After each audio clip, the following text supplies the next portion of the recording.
우리 계속해서 말씀드리기를 로마서 12장부터는 믿는 우리가 어떻게 살아야 되는가에 대한 실천적인 내용을 성경이 우리에게 소개하고 있음을 계속 말씀하고 있습니다.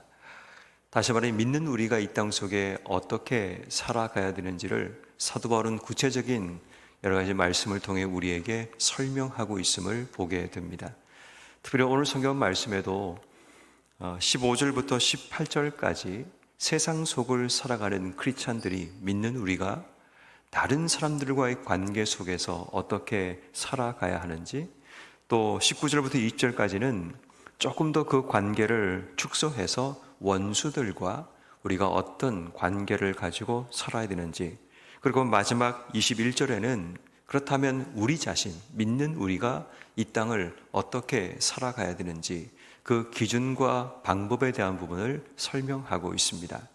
특별히 오늘 우리가 먼저 주목해야 될 한 가지는 세상 속을 살아가는 믿는 자들이 어떻게 살아가야 되는가에 대한 가장 핵심적인 기준 하나를 먼저 소개합니다. 15절 말씀에 보면 즐거워하는 자들과 함께 즐거워하고 우는 자들과 함께 울라라는 말씀을 소개하고 있습니다. 이 말씀을 한마디로 요약한다면 공감이라고 말할 수 있습니다.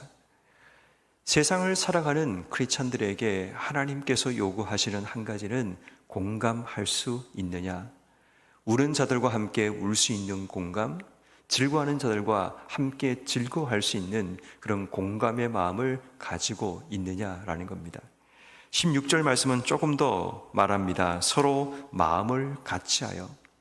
마음을 같이 하는 게 결국 공감을 의미하는 거죠. 우리의 마음을 높은 데 두지 말고 도리어 낮은 데 두어 스스로 지혜 있는 채 하지 말라라고 이야기하며, 내가 공감하기 위해서는 스스로가 나를 낮추는 그런 겸손함도 우리에게 필요함을 이야기합니다. 결국 모든 세상살이 가운데 가장 중요한 우리가 할 수 있는 방법은 상대방을 공감하고 이해하고 살아가는 겁니다. 어쩌면 거기에서 하나님의 뜻이 우리의 삶 속에 나타나게 되고, 공감하는 자리에서 또 다른 하나님의 일들을 감당할 수 있게 되는 거죠. 그래서 18절 말씀에 할 수 있거든 너희는 모든 사람과 더불어 화목하라 라고 말씀합니다. 다시 말해 공감하게 되면 우리 가운데 분쟁과 갈등, 또 다툼과 서로 간에 미움이 생기는 것이 아니라 결국은 우리가 화목함으로 이어지게 되는 겁니다.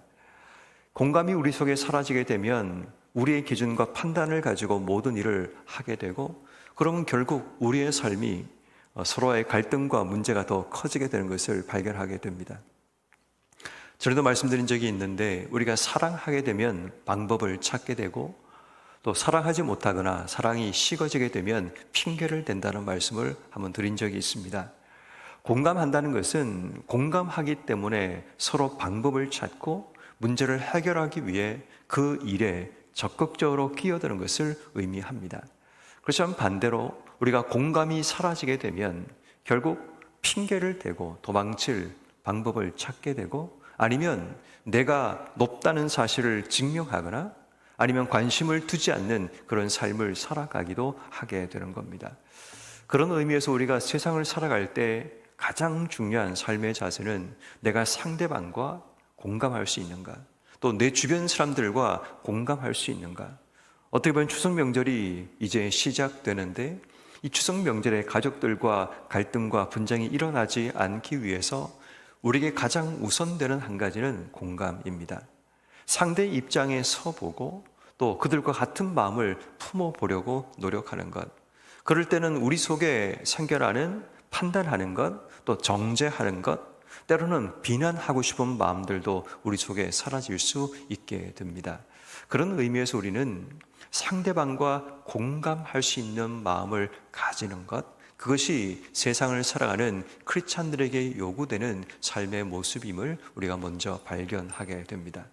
그리고 또 한 가지, 오늘 성경이 우리에게 믿는 우리가 어떻게 살아야 되는가에 대한 또 하나의 방법을 소개하기를 19절 이하의 말씀에 보면 원수에 대한 이야기를 하게 됩니다.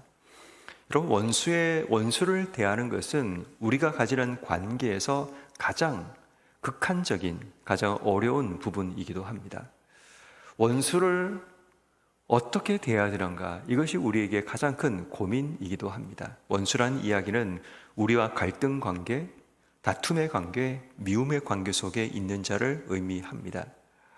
아무리 생각해도 원수를 향해서 우리가 친절한 마음을 가지고 또 원수를 향해서 곱게 그들을 바라볼 수 있는 시선이 우리에게 없음을 의미합니다. 단순히 그들을 향해서 곱지 않은 시선을 가지는 것을 끝나는 것이 아니라 원수에 대해서 보복하고 싶은 마음이 늘 우리에게 있다는 겁니다. 원수라는 것은 결국 상대방으로 인해 내가 피해를 입었고 그 피해에 대해서 내 마음속에 분노가 있거나 미움을 가지고 있음을 의미합니다. 근데 믿는 우리에게 오늘 성경이 요구하는 한 가지는 원수를 갚지 말라고 말씀하십니다. 다시 말해 원수 갚는 것이 내 영역이 아니라는 것을 이야기합니다. 이 원수에 대한 이야기를 하면서 영역에 대한 구분을 분명히 하고 있는데, 원수 갚지 말라라는 이 말은 원수 갚는 것이 내게 있지 않다라는 것을 말하는 겁니다. 그래서 성경은 말하기를 하나님의 진노하심에 맡기라. 내가 갚으려고 하지 말고 하나님의 진노하심에 맡기는 자세가 필요하다는 겁니다. 원수는 내가 감당해야 될 영역이 아니라 하나님께 맡겨야 될 영역이라고 분명하게 말합니다. 근데 우리는 자주 원수를 내가 갚으려고 내게 속한 영역이라고 생각하다 보니까 늘 마음속에 무거운 짐덩이 하나를 올리고 인생의 삶을 살아가게 됩니다.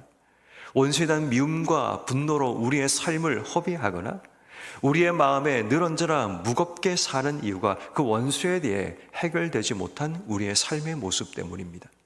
성경 분명하게 우리에게 원수에 대한 기준과 원칙을 소개하기를 원수를 갚지 말고 원수 갚는 것은 내 영역이 아니라 하나님께 맡겨야 될 영역이라고 분명하게 말씀하십니다. 심지어는 2절 말씀에 보면 원수가 줄이거든 먹이고 목마르거든 마시게 하고 그리함으로 내가 숯불을 그 머리에 쌓아 놓으리라 라고 말씀하십니다. 숯불을 머리에 싼다는 말은 무슨 말인가 하면 원수에게 불씨를 빌려주는 적극적인 호의를 의미합니다. 원수를 갚지 말라는 소극적인 행위로 끝나는 것이 아니라 원수에게 먹이고 원수를 마시게 하고 그에게 적극적인 호의를 베풀라. 이것이 성경이 우리에게 요구하시는 원수에 대한 행동임을 보게 됩니다. 여러분, 이것이 참 우리에게는 어렵습니다. 원수를 갚지 않는 그것만으로도 우리는 최선을 다했다고 생각하지만 하나님께서 요구하시는 최선은 그 이상을 요구하시는 겁니다. 늘 우리의 최선과 하나님의 최선이 우리의 삶에 다를 수 있습니다. 우리는 원수를 갚지 않은 그 자체로 최선을 다한 것이라고 생각하지만 하나님은 적극적으로 원수를 먹이고 마시고 그에게 내게 소중한 불씨를 빌려주는 그 행동까지 하라는 겁니다. 여기에는 긍휼이 포함되어 있습니다. 아까 제가 세상을 대하는 자세를 공감이라고 말씀드렸습니다. 공감은 하나님의 하나의 마음을 이야기합니다. 그런데 지금 원수를 대하는 긍휼도 하나님의 마음 가운데 또 하나의 마음을 우리에게 소개하고 있는 겁니다. 결국 믿는 우리가 세상을 살아가는 가장 중요한 원리이자 원칙은 하나님의 마음을 가지고 세상을 살아가는 겁니다. 거기에 공감이 있고 거기에 긍휼이 있다라는 겁니다. 다시 말해 하나님 마음을 품지 못하면 우리는 원수를 대해서 내가 하고 싶은 대로 내가 판단하는 영역대로 그들을 대하며 살아가지만 하나님 마음을 가지게 되면 그들 또한 공감하게 되고 그들을 향한 하나님의 마음, 긍휼의 마음을 품게 됩니다. 여러분, 오늘 이 시대를 사는 우리에게 원수는 과연 누구일까요? 너무 거창하게 생각하지 않으셔도 됩니다. 나와 관계적으로 어려움 속에 있는 자가 때론 우리에게 원수처럼 느껴지기가 될 수도 있습니다. 때론 내가 손 내밀어 악수하고 싶지 않는 사람이 어쩌면 내 마음속에 남아있는 원수일 수 있습니다. 나와 말다툼을 하거나 생각이 다른 그런 사람들도 어쩌면 우리 마음속에 원수처럼 느껴지기도 합니다. 나에게 창피를 주거나 나의 자존심을 건드리거나 사람들 앞에서 나를 모욕했던 사람들도 우리 마음속에는 원수처럼 생각되고 그 마음을 품고 살아갈 수 있습니다. 그런데 믿는 우리에게 하나님께서 요구하는 것은 하나님 마음을 품고 있느냐라고 질문하시는 겁니다. 상대방을 공감하고 있는지, 상대방을 긍휼의 마음을 가지고 바라볼 수 있는지, 하나님께 모든 책임과 판단을 맡길 뿐 아니라 우리에게 요구하시는 것은 그들을 향해 적극적인 행동, 마시우게 하고 그들에게 먹여주고 숯불을 빌려주는 그 행동까지 우리에게 요구하시는 것, 이것이 믿는 우리가 어떻게 살아가야 되는가에 대한 하나님의 대답이 되는 겁니다. 그리고 마지막 한 가지 더 소개하기를, 지금까지 우리가 다른 사람들과 관계 속에서 어떻게 살아야 되는지, 원수에 대해서 우리가 어떻게 행동해야 되는지를 소개하고 있다면 21절과 17절 말씀은 나 자신이 스스로가 어떻게 살아가야 되는가에 대한 원리와 원칙, 기준에 대한 말씀을 소개하고 있습니다. 21절에 보면 악에게 지지 말고 선으로 악을 이기라 라고 말합니다.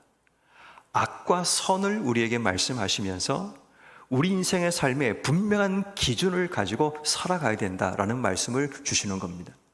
기준이 무너지면 우리 인생의 선과 악을 분별하지 못합니다. 무엇이 선인지 무엇이 악인지에 대한 분명한 기준을 우리 속에 세워놓지 않으면 결국 우리 인생은 선과 악의 그 혼란 속에서 우리의 삶이 범죄하거나 실수하는 일들이 일어나게 됩니다. 우리 인생에 무엇이 악인가를 분명히 정의해야 됩니다. 무엇이 선인가를 분명히 해야 됩니다. 선은 하나님의 기준이고 하나님이 정하신 것이고 주의 말씀 속에 우리의 선이 그 속에 담겨 있게 됩니다. 하나님께서 우리에게 정하신 기준, 하나님 말씀 속에 우리 인생에 선이 있다면 우린 선과 악을 분명히 구분하며 이 땅의 삶을 살아가야 되는 거죠. 그런 의미에서 17절 말씀, 아무에게도 악을 악으로 갚지 말고 모든 사람에게 선을 도모하라. 여기서 말하는 도모하라는 얘기는 적극적인 행동을 의미합니다. 앞장서서 행동하라라는 것을 의미합니다. 우리에게 분명한 선에 대한 기준을 가지고 이 땅의 삶을 살아가게 되면 악을 멀리하고 악을 물리치고 내 삶 속에 하나님의 선을 이루기 위한 우리의 삶을 살아가야 한다라는 것을 이야기합니다. 선을 이루는 것, 이것 또한 하나님의 마음을 우리에게 말씀합니다. 결론적으로 오늘 본문의 말씀은 하나님의 마음을 가지고 살아가는 믿는 자들의 삶을 우리에게 말씀하는 겁니다. 예수를 믿고 살아가는 우리가 이 땅 속에 어떻게 살아가야 되는가 한마디로 정리한다면 하나님 마음으로 주신 삶을 살아가야 된다. 그 하나님 마음이 세상을 향한 공감이고 그것이 바로 원수를 향한 긍휼이고 그것이 바로 선이라는 기준을 가지고 이 땅의 삶을 살아가는 삶을 의미합니다. 그렇다면 오늘 우린 이 땅 속에 어떻게 주신 하루의 삶을 살아가야 할까요? 오늘 우리에게 하나님 마음 주시기를 우린 먼저 기도해야 됩니다. 누구를 만나든지 어떤 자리에 있든지 간에 어떤 일을 하든지 하나님 내게 하나님 마음을 주셔서 그 하나님 마음으로 누군가를 공감할 수 있기를, 그 하나님 마음으로 누군가에게 긍휼을 베풀 수 있기를, 그 하나님 마음을 가지고 선과 악을 구분하고 선을 도모할 수 있는, 적극적으로 선을 행할 수 있는 우리의 삶이 되기를 기도해야 하는 겁니다. 근데 만약 이 하나님 마음을 품지 않게 되면 우린 스스로가 우리를 높게 여기게 되고 우리를 지혜롭게 여기며 판단하고 정죄하는 자가 될 수밖에 없고, 하나님 마음을 품지 않으면 마치 원수 갚는 것이 내게 있는 것처럼 내가 누군가를 향해 보복하고 행동하려는 그 마음을 품게 되고, 하나님 마음을 품지 못하면 선과 악의 모호한 기준 속에서 적당하게 타협하며 선과 악을 넘나드는 삶을 살아가는 우리의 삶이 될 수 있습니다. 그러므로 우린 적극적으로 하나님께 오늘 기도해야 됩니다. 하나님, 내게 하나님 마음을 품게 하시고 긍휼과 공감과 선을 행할 수 있는 그런 마음 주시기를 기도하는 여러분 모두가 되셔서 오늘도 주신 하루 가운데 주의 이름으로 승리하는 여러분 모두가 되기를 주님의 이름으로 축원합니다.